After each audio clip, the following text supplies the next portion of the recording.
1. 부모 자식 간의 역할 바뀜 효도받는 삶. 경상도의 어느 작은 마을에 칠순을 넘긴 한 어머니가 살고 있었습니다. 이 어머니는 평생 세 자녀를 키우느라 자신의 삶을 온전히 바쳤습니다. 남편은 일찍 세상을 떠났고 홀로 된 어머니는 새벽부터 밤늦게까지 일하며 자식들을 대학까지 보냈습니다. 손이 거칠어지고 허리가 굽어지는 것도 아랑곳하지 않고 오직 자식들만 바라보며 살았습니다. 그런데 자식들이 모두 성공한 후에 신기한 일이 생겼습니다. 누가 시키지 않았는데 세 남매가 번갈아 가며 어머니를 극진히 모시기 시작한 겁니다. 큰아들은 매주 찾아와 집안일을 도왔고 딸은 병원 예약부터 건강검진까지 챙겼습니다. 막내 아들은 어머니와 함께 여행을 다니며 젊은 시절 못 해본 것들을 함께 경험하게 해드렸습니다. 어머니는 처음엔 이 모든 게 어색했습니다. 평생 주기만 했지 받아본 적이 없었거든요. 그래서 자식들에게 물었습니다. 너희는 왜 이렇게 엄마한테 잘해주니? 엄마는 너희한테 해준 게 없는데. 그러자 큰아들이 대답했습니다. 어머니, 제가 어렸을 때 꿈을 꿨어요.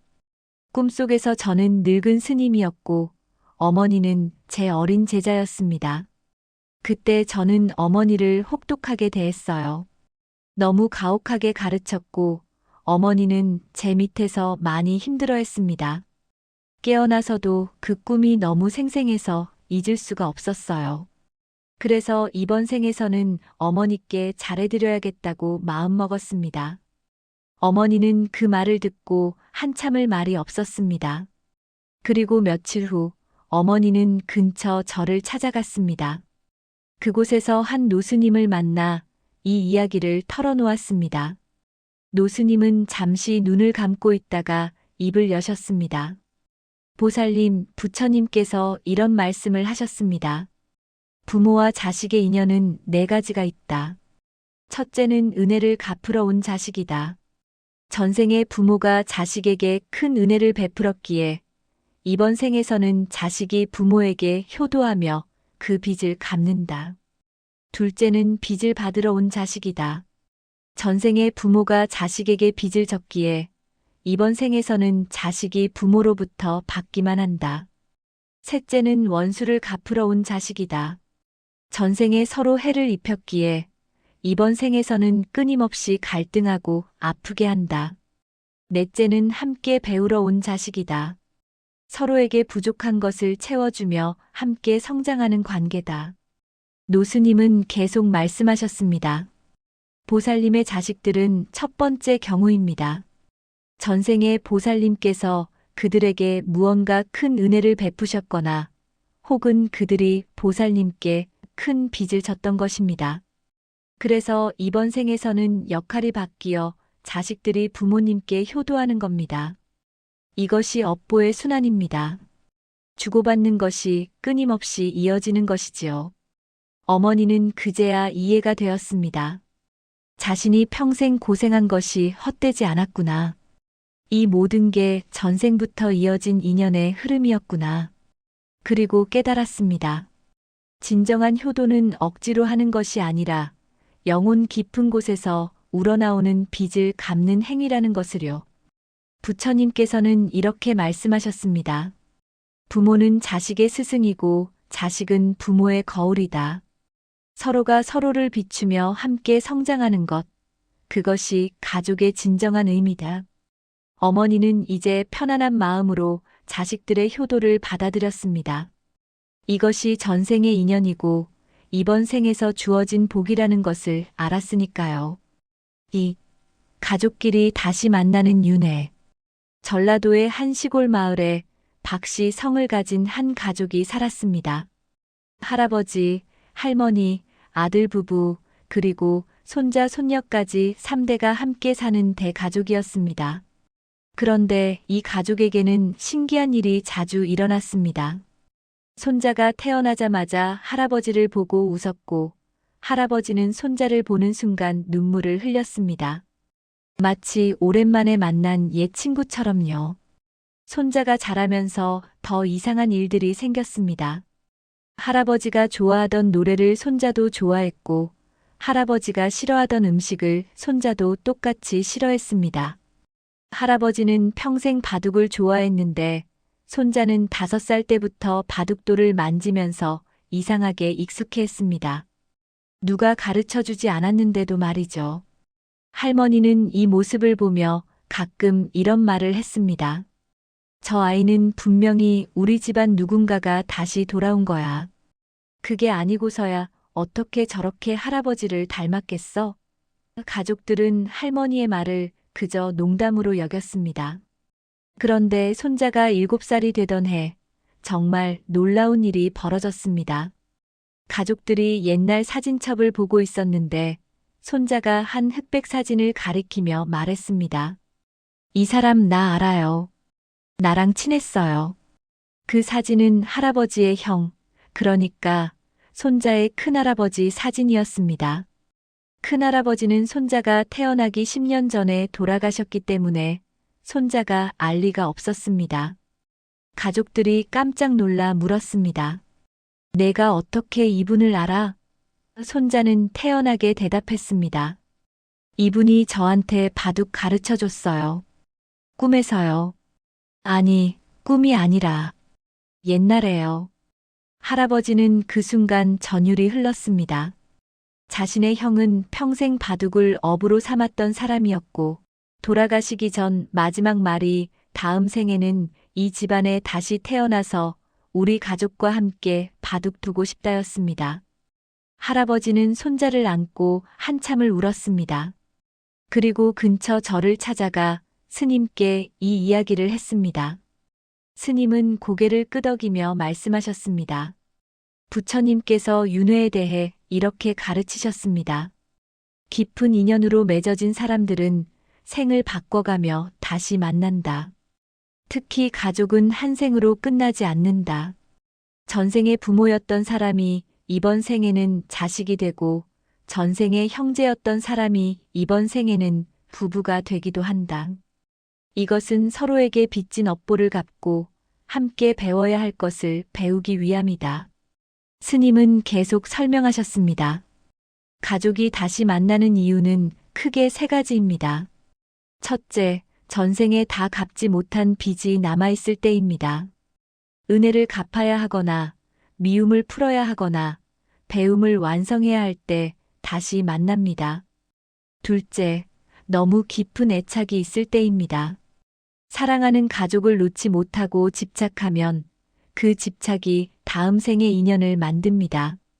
셋째, 함께 수행하기로 약속했을 때입니다.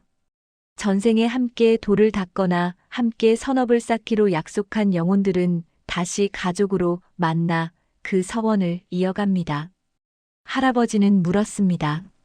그럼 우리 손자는 제 형님이 다시 돌아온 건가요? 스님은 조용히 대답했습니다. 그럴 가능성이 높습니다. 형님께서 이 집안을 너무 사랑하셨고 가족들과 함께 하고 싶은 마음이 강하셨습니다. 그 원력이 다시 이 집안으로 이끌었을 겁니다. 하지만 중요한 것은 과거가 아닙니다. 현재입니다. 그 아이를 옛 형님의 환생으로만 보지 마시고 새로운 생을 시작한 독립된 영혼으로 존중해 주셔야 합니다. 부처님께서는 이렇게 말씀하셨습니다. 가족은 우연히 만나는 것이 아니다. 수천 겁을 거쳐 쌓인 인연의 실로 연결되어 있다. 그 실이 끊어지지 않는 한 우리는 생을 바꿔가며 계속 만나게 된다. 그러니 지금 당신 곁에 있는 가족을 소중히 여기라. 그들은 수많은 생을 함께한 영혼의 동반자다. 할아버지는 집으로 돌아와 손자를 새로운 눈으로 바라보았습니다. 옛 형님의 모습이 아니라 이번 생을 새롭게 시작한 귀한 생명으로요. 그리고 매일 아침 손자와 함께 바둑을 두며 이 인연을 소중히 여기기로 마음먹었습니다. 언젠가 이 생도 끝나겠지만 또다시 어딘가에서 만날 것을 믿으며 말입니다. 3. 가족 인연을 끊는 것이 가능할까? 서울에 사는 30대 여성 민지 씨는 오랫동안 고민이 있었습니다. 어린 시절부터 아버지와의 관계가 좋지 않았습니다. 아버지는 술을 마시면 폭력적이었고 민지를 비롯한 가족들에게 상처를 주었습니다. 민지는 성인이 된 후 집을 나왔고 10년 넘게 아버지와 연락을 끊고 살았습니다. 그런데 최근 어머니로부터 연락이 왔습니다. 아버지가 큰 병에 걸렸다는 소식이었습니다. 어머니는 민지에게 한 번만이라도 아버지를 보러 와달라고 했습니다. 민지는 마음이 복잡했습니다. 나는 이미 아버지와의 인연을 끊었어. 더 이상 그 사람은 내 인생에 없는 사람이야. 하지만 마음 한구석이 불편했습니다. 민지는 친구의 권유로 한 절을 찾아갔습니다. 그곳에서 한 스님을 만나 자신의 이야기를 했습니다. 스님, 가족 인연을 끊는 것이 가능할까요? 저는 정말 아버지를 용서할 수 없고 다시는 보고 싶지 않습니다. 연락도 끊었고 생각도 하지 않으려 하는데 왜 자꾸 마음이 불편한 걸까요? 스님은 한참을 듣고 계시다가 조용히 말씀하셨습니다. 보살님, 부처님께서 이런 말씀을 하셨습니다. 인연은 끊을 수 있는 것이 아니다. 다만 변화시킬 수 있을 뿐이다. 물리적으로 멀어지는 것과 업의 끈을 푸는 것은 다른 문제다. 스님은 계속 설명하셨습니다. 가족 인연을 끊는다는 것은 두 가지 의미가 있습니다. 첫째는 물리적 단절입니다. 만나지 않고 연락하지 않고 함께 살지 않는 것입니다. 이것은 가능합니다. 그리고 때로는 필요합니다. 특히 서로에게 해가 되는 관계라면 건강한 거리를 두는 것이 맞습니다. 둘째는 업의 단절입니다. 마음속에서 그 사람과의 연결고리를 완전히 끊는 것입니다. 그런데 이것은 불가능합니다. 민지는 물었습니다. 왜 불가능한가요? 저는 정말 아버지를 내 인생에서 지워버리고 싶은데요. 스님은 부드럽게 대답했습니다. 보살님이 아버지를 미워하고 있다는 것 자체가 아직도 연결되어 있다는 증거입니다. 진정으로 인연이 끊어졌다면 미움도 없고 분노도 없고 불편함도 없습니다. 마치 길을 지나가는 낯선 사람처럼 아무런 감정이 없어야 합니다. 하지만 보살님은 아버지를 생각할 때마다 마음이 불편하고 화가 나고 슬퍼집니다. 그것은 아직도 강하게 연결되어 있다는 뜻입니다. 스님의 말에 민지는 충격을 받았습니다. 자신은 인연을 끊었다고 생각했는데 사실은 더 강하게 묶여 있었던 겁니다. 미움이라는 끈으로 말입니다. 스님은 계속 말씀하셨습니다. 부처님께서 가르치신 인연을 푸는 방법은 이것입니다. 용서하고 이해하고 놓아주는 것입니다.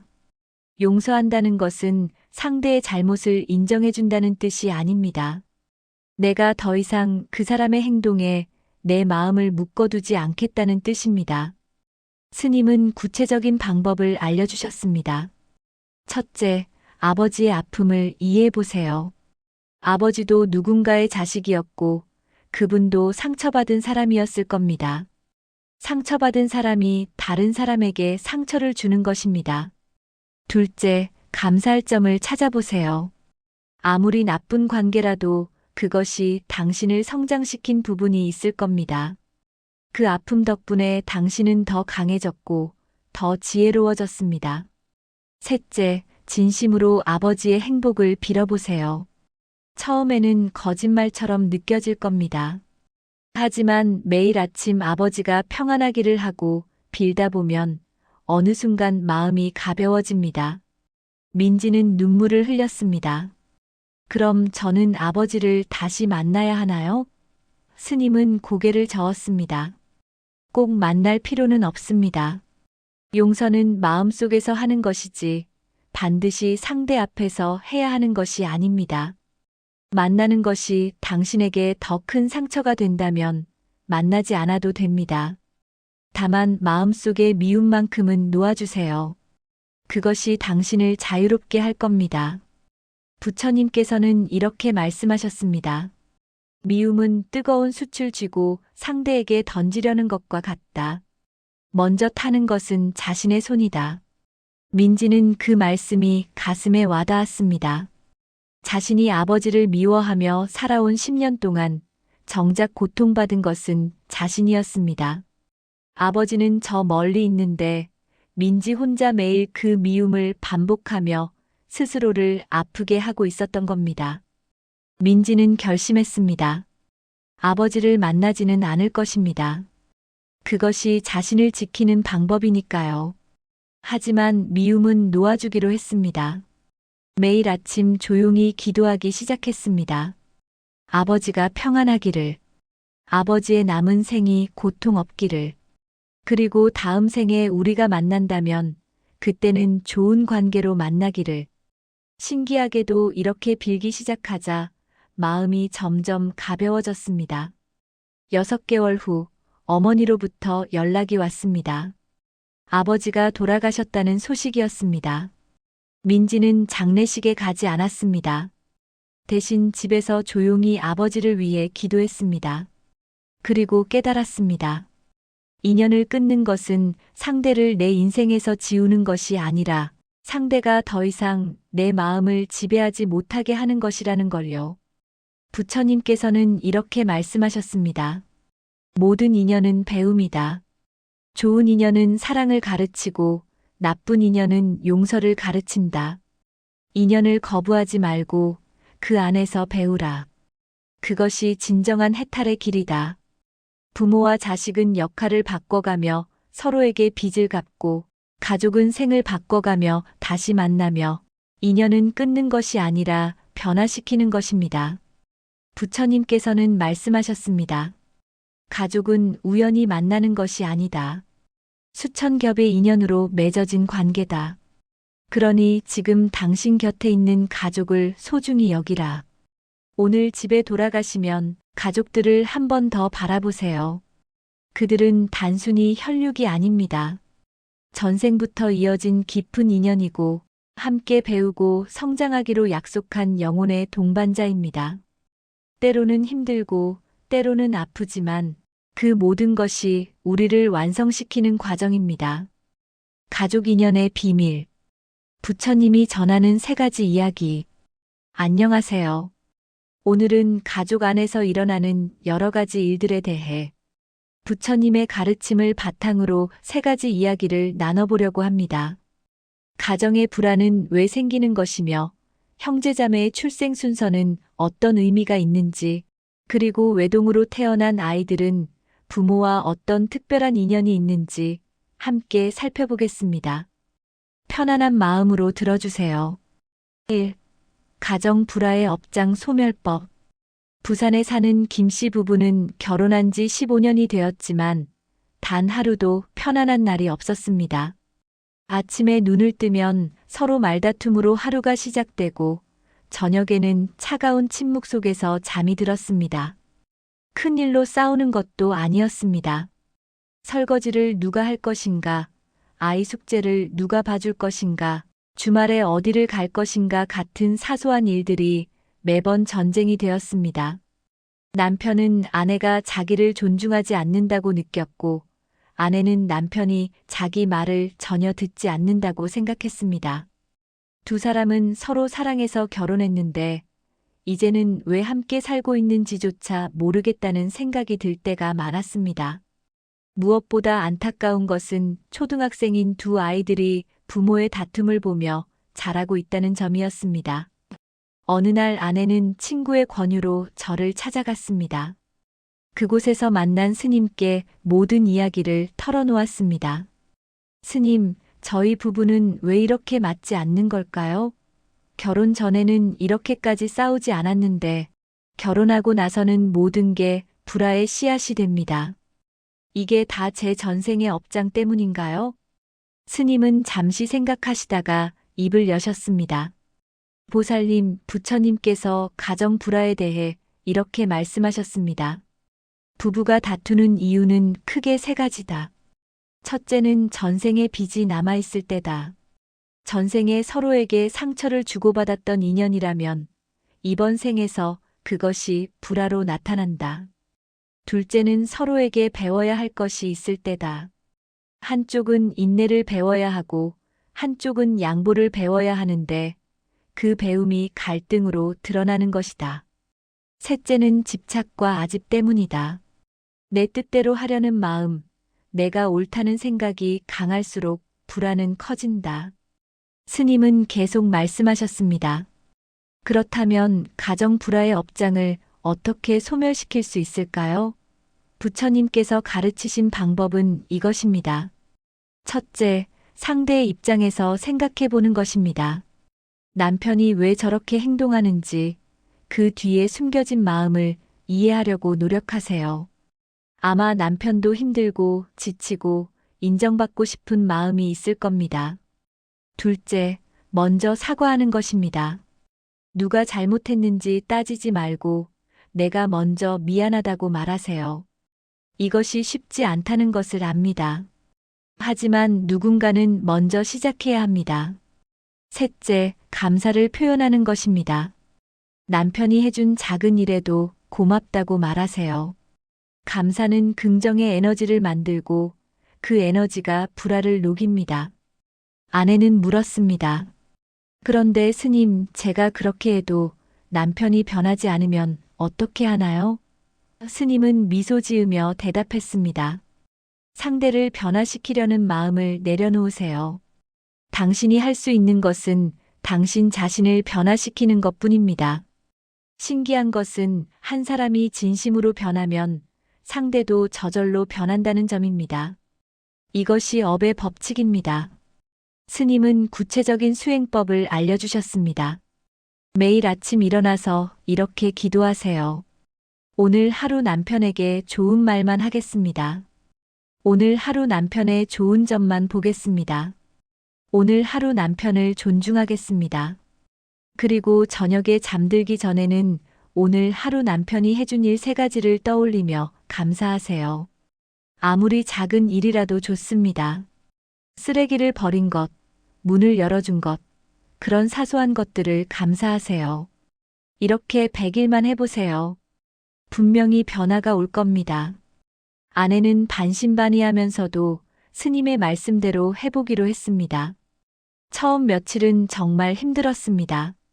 남편이 짜증을 낼 때마다 똑같이 짜증으로 받아치고 싶었습니다. 하지만 참았습니다. 그리고 부드럽게 말했습니다. 당신 오늘 힘들었구나. 뭐 도와줄 거 없어? 남편은 처음엔 이상하게 쳐다봤습니다. 하지만 아내가 계속 이렇게 대하자 조금씩 표정이 부드러워지기 시작했습니다. 2주가 지났을 때 놀라운 일이 일어났습니다. 남편이 먼저 설거지를 했습니다. 그리고 말했습니다. 당신이 요즘 많이 피곤해 보여서 내가 할게. 아내는 그 순간 눈물이 났습니다. 결혼 15년 만에 처음으로 남편이 자발적으로 집안일을 도운 것입니다. 아내는 깨달았습니다. 남편이 변한 게 아니라 자신이 먼저 변하니까 남편도 따라서 변한 것입니다. 100일이 지났을 때 김씨 부부의 집은 완전히 달라져 있었습니다. 아침에 일어나면 서로 웃으며 인사를 나누고 저녁에는 함께 차를 마시며 하루 이야기를 나눴습니다. 아이들도 달라졌습니다. 부모가 다투지 않으니 아이들도 웃음이 많아졌습니다. 아내는 다시 저를 찾아가 스님께 감사를 표했습니다. 스님은 말씀하셨습니다. 보살님, 부처님께서 이런 말씀을 하셨습니다. 가정 불화의 업장은 칼로 끊을 수 없다. 다만 자비와 인내로 녹일 수 있을 뿐이다. 보살님이 해낸 것은 자신의 업장을 소멸시킨 것입니다. 그리고 그것이 가족 전체의 업장을 녹였습니다. 이제 보살님 가정에는 평화가 깃들 것입니다. 하지만 명심하세요. 업장 소멸은 한 번에 끝나는 것이 아닙니다. 매일매일 닦고 또 닦아야 합니다. 마치 거울을 닦듯이 말입니다. 부처님께서는 이렇게 말씀하셨습니다. 불화는 밖에서 오는 것이 아니라 안에서 시작된다. 내 마음이 평화로우면 가정도 평화롭고 내 마음이 불안하면 가정도 불안하다. 가정의 평화는 나로부터 시작된다. 김 씨 부부는 이제 그 의미를 온전히 이해했습니다. 첫째 막내 중간, 출생 순서와 인연. 대구에 사는 이 씨 집안에는 3남매가 있었습니다. 첫째 아들, 중간 딸, 막내 아들. 세 남매는 같은 부모 밑에서 자랐지만 성격도 다르고 인생도 완전히 달랐습니다. 첫째는 책임감이 강하고 진지했지만 항상 무언가에 짓눌린 것처럼 무거워 보였습니다. 중간 딸은 눈치가 빠르고 조용했지만 가끔 자신이 투명인간처럼 느껴진다고 했습니다. 막내는 밝고 사랑스러웠지만 30이 넘어서도 독립하지 못하고 부모에게 의존했습니다. 어머니는 세 자녀를 똑같이 사랑하려고 노력했지만 왜인지 세 아이는 모두 불만이 있었습니다. 첫째는 저만 항상 희생해야 한다고 했고, 중간 딸은 저는 항상 무시당한다고 했고, 막내는 저는 아무도 인정해주지 않는다고 했습니다. 어머니는 이해할 수 없었습니다. 똑같이 키웠는데 왜 이렇게 다를까? 어머니는 고민 끝에 저를 찾아갔습니다. 그곳에서 만난 스님께 이 이야기를 했습니다. 스님, 저는 세 자식을 차별한 적이 없는데 왜 아이들은 각자 다른 불만을 가지고 있을까요? 스님은 잠시 생각하시다가 말씀하셨습니다. 어머니, 부처님께서 출생 순서에 대해 이런 말씀을 하셨습니다. 첫째, 중간, 막내로 태어나는 것은 우연이 아니다. 각자가 전생에서 배워야 할 것이 다르기 때문에 그에 맞는 위치에 태어난다. 스님은 구체적으로 설명하셨습니다. 첫째로 태어나는 아이는 전생에 책임을 회피했거나 이기적으로 살았던 영혼입니다. 그래서 이번 생에는 책임감을 배우기 위해 첫째로 태어납니다. 첫째는 태어나면서부터 모범이 되어야 한다, 동생들을 돌봐야 한다, 부모를 도와야 한다는 기대를 받습니다. 이것이 힘들지만 이 과정을 통해 영혼이 성숙해집니다. 첫째들이 사회에 나가서 리더가 되는 경우가 많은 이유도 여기에 있습니다. 중간에 태어나는 아이는 전생에 자기 주장이 너무 강했거나 독선적이었던 영혼입니다. 그래서 이번 생에는 조화와 균형을 배우기 위해 중간에 태어납니다. 중간 아이는 위로는 첫째의 그림자에 가려지고 아래로는 막내에게 사랑을 빼앗긴다고 느낍니다. 하지만 바로 이 위치에서 눈치를 보는 법, 타인을 배려하는 법, 조용히 자기 길을 가는 법을 배웁니다. 중간 아이들이 나중에 훌륭한 중재자나 외교관이 되는 이유도 여기에 있습니다. 막내로 태어나는 아이는 전생에 너무 혼자 고생했거나 사랑을 받지 못했던 영혼입니다. 그래서 이번 생에는 사랑받는 법을 배우기 위해 막내로 태어납니다. 막내는 모든 가족의 사랑을 독차지합니다.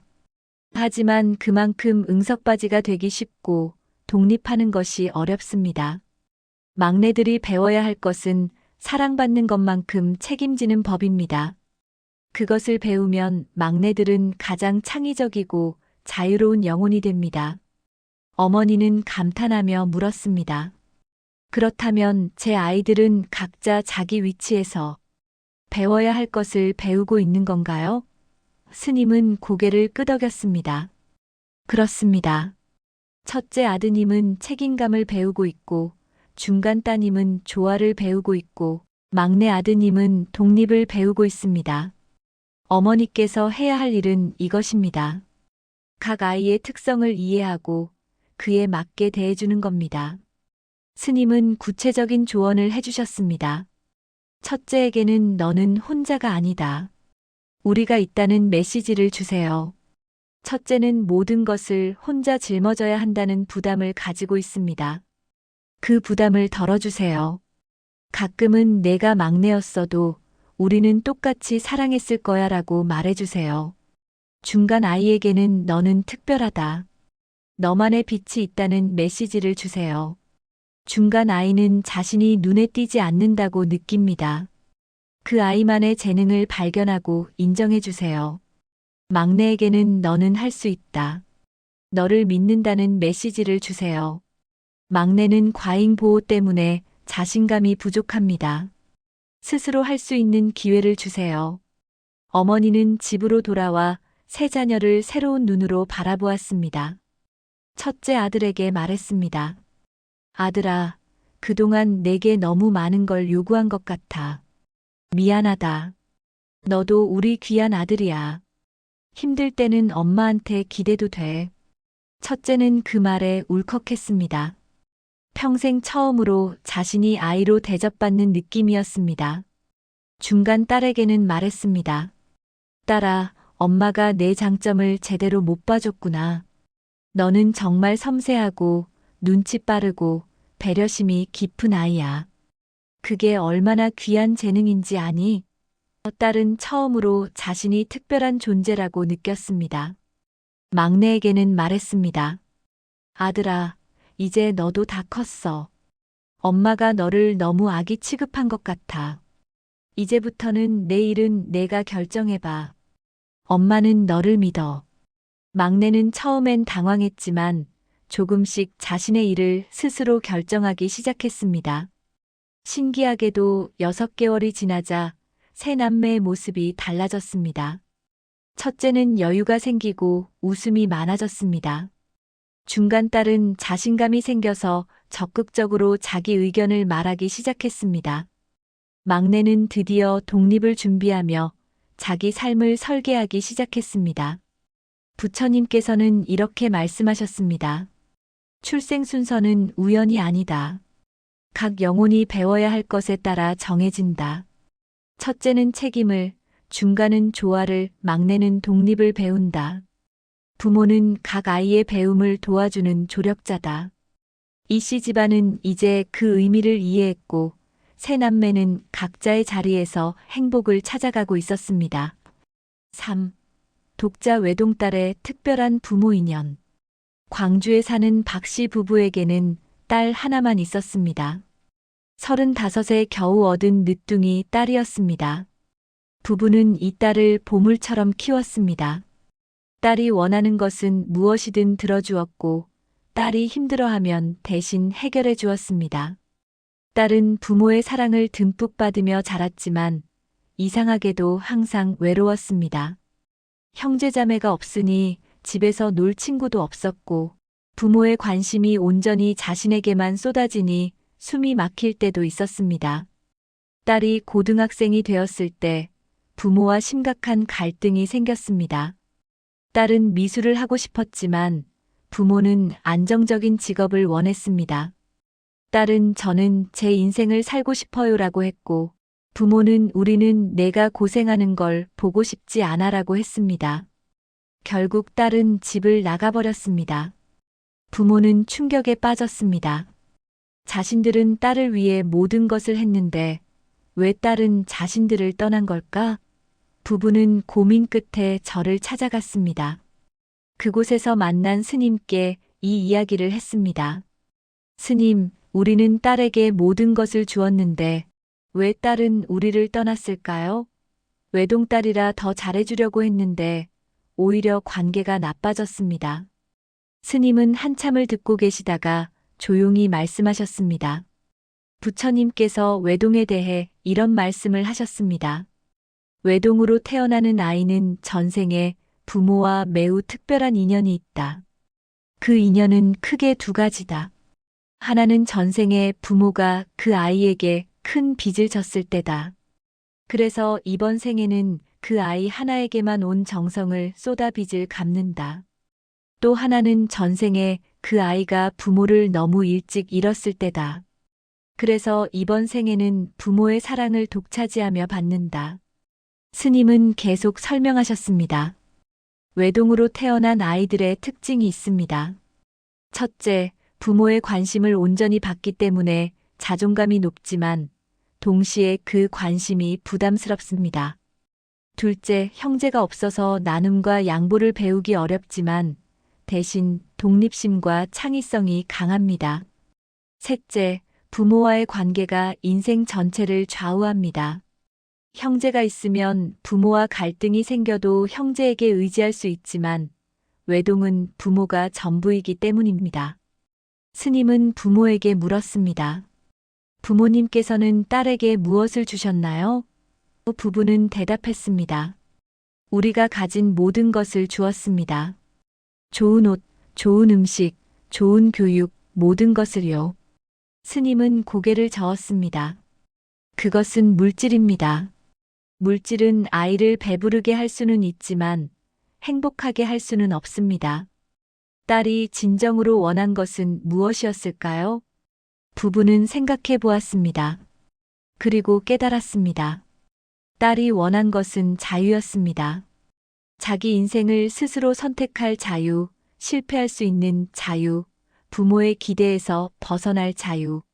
하지만 부모는 딸을 너무 사랑한 나머지 모든 것을 대신 결정하고 모든 위험에서 보호하려고 했습니다. 스님은 말씀하셨습니다. 외동 자녀를 둔 부모가 명심해야 할 3가지가 있습니다. 첫째, 과잉 보호하지 마세요. 아이를 믿고 스스로 경험하게 하세요. 실패도 배움입니다. 둘째, 아이의 인생과 부모의 인생을 분리하세요. 아이는 부모의 소유물이 아닙니다. 독립된 영혼입니다. 셋째, 조건 없는 사랑을 주세요. 내가 이렇게 하면 사랑해 줄게가 아니라 내가 무엇을 하든 사랑한다는 메시지를 주세요. 스님은 구체적인 조언을 해주셨습니다. 지금이라도 딸에게 연락하세요. 그리고 이렇게 말하세요. 미안하다. 우리가 너를 너무 조종하려고 했구나. 내 인생은 내가 선택해. 우리는 내가 무엇을 선택하든 내 편이야. 미술을 하고 싶으면 해. 우리는 너를 믿어. 이 말을 진심으로 하세요. 그러면 딸이 돌아올 겁니다. 부부는 망설였습니다. 그런데 스님, 딸이 정말 미술을 하면 어떡하죠? 미술로는 먹고 살기 힘들잖아요. 스님은 미소 지으며 말씀하셨습니다. 부처님께서 이런 말씀을 하셨습니다. 각자의 길은 각자만이 안다. 부모가 할 일은 길을 만들어주는 것이 아니라 아이가 자기 길을 찾도록 응원하는 것이다.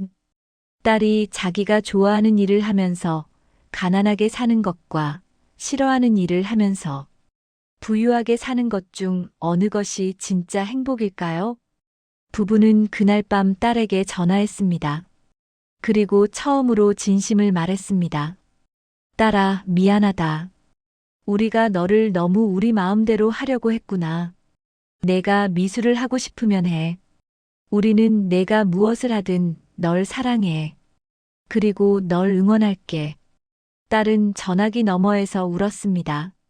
평생 처음으로 부모가 자신을 있는 그대로 인정해 준 것입니다. 한 달 후 딸은 집으로 돌아왔습니다. 하지만 예전처럼 부모에게 의존하지 않았습니다. 자기 방에서 그림을 그리고 아르바이트를 하며 독립적으로 살았습니다. 부모는 처음엔 걱정했지만 점점 딸을 믿게 되었습니다. 그리고 놀라운 일이 일어났습니다. 딸이 그린 그림이 공모전에서 상을 받은 겁니다. 딸은 장학금을 받으며 미술대학에 진학했고 지금은 행복하게 자기 길을 걷고 있습니다. 부모는 다시 저를 찾아가 스님께 감사를 표했습니다. 스님은 말씀하셨습니다. 부처님께서 이렇게 말씀하셨습니다. 외동으로 태어난 아이는 부모와의 인연이 특별히 깊다. 그 인연을 집착으로 만들지 말고 자유로 만들어라. 진정한 사랑은 붙잡는 것이 아니라 놓아주는 것이다.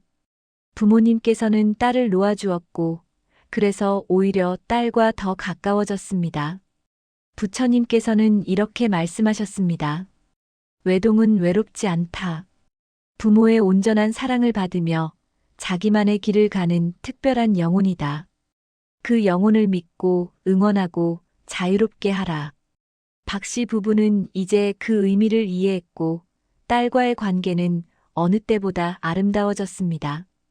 가정 불화는 내 마음을 변화시킴으로써 소멸되고 출생 순서는 각자가 배워야 할 것에 따라 정해지며 외동은 부모와 특별히 깊은 인연을 가진 영혼입니다.